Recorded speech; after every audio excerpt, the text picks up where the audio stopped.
तो hello friends, आज हम बात करेंगे पी ब्लॉक चैप्टर के एक टॉपिक के बारे में, इम्पॉर्टेंट टॉपिक के बारे में, जो है inert pair effect.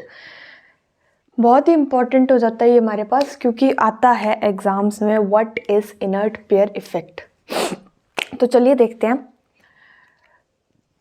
The reluctance of pair of s electrons belonging to valence shell of an element to take part in bond formation.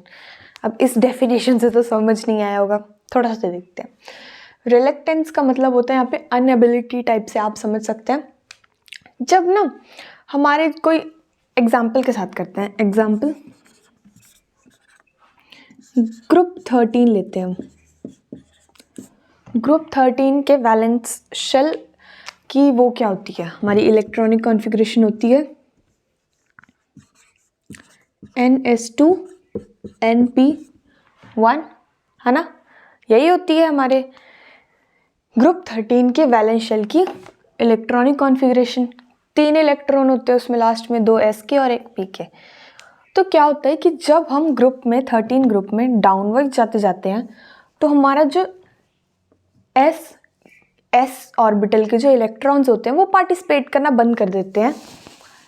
किसमें? बॉन्ड फॉर्मेशन में। बॉन्ड फॉर्मेशन में तो ऑब्वियसली वैलेंस शेल के इलेक्ट्रॉन काम करते हैं ना, bond बनाते हैं। तो अब जैसे जैसे हम डाउन द ग्रुप जाते हैं तो हम देखते हैं कि s ऑर्बिटल जो है वो पार्टिसिपेट करना बंद कर देता है। यानी कि अभी देखो आप, ग्रुप 13 तो ये 3 इलेक्ट्रॉन्स अपने डोनेट कर सकता है, तो इसकी ऑक्सीडेशन स्टेट क्या हो सकती है?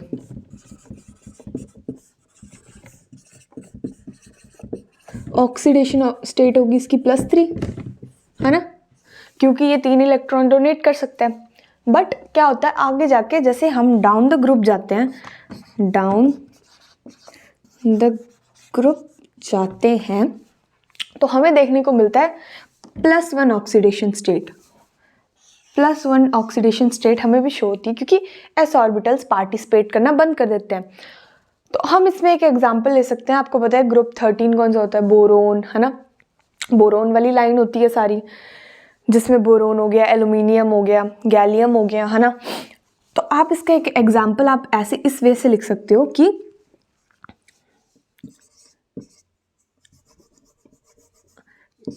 थैलियम भी होता है ना एक, उसमें थैलियम भी होता है। तो हम ऐसे बोल सकते हैं कि थैलियम की +1 ऑक्सीडेशन स्टेट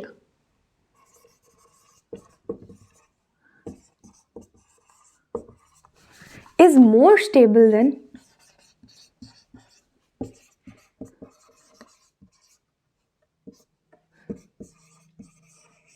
+3 ऑक्सीडेशन स्टेट।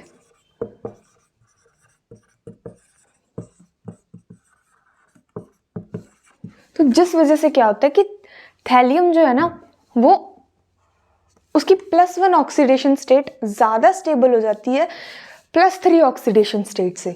तो यही होता है हमारा इनर्ट पेयर इफेक्ट। अब इसके डेफिनेशन को समझते हैं। द रिलक्टेंस मतलब अनएबिलिटी। किसकी अनएबिलिटी हो जाती है?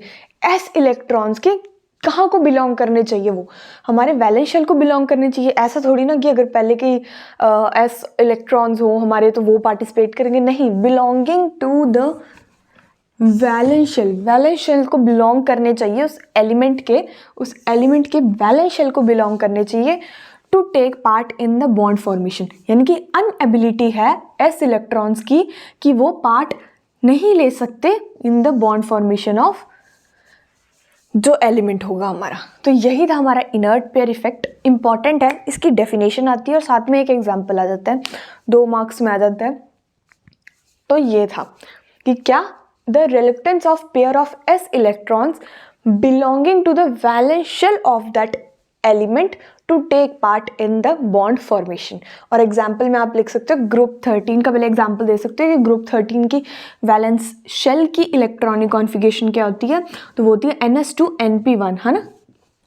3 इलेक्ट्रॉन हमें डोनेट करने के होते हैं, तो जर्नली उसकी ऑक्सीडेशन स्टेट होती है +3।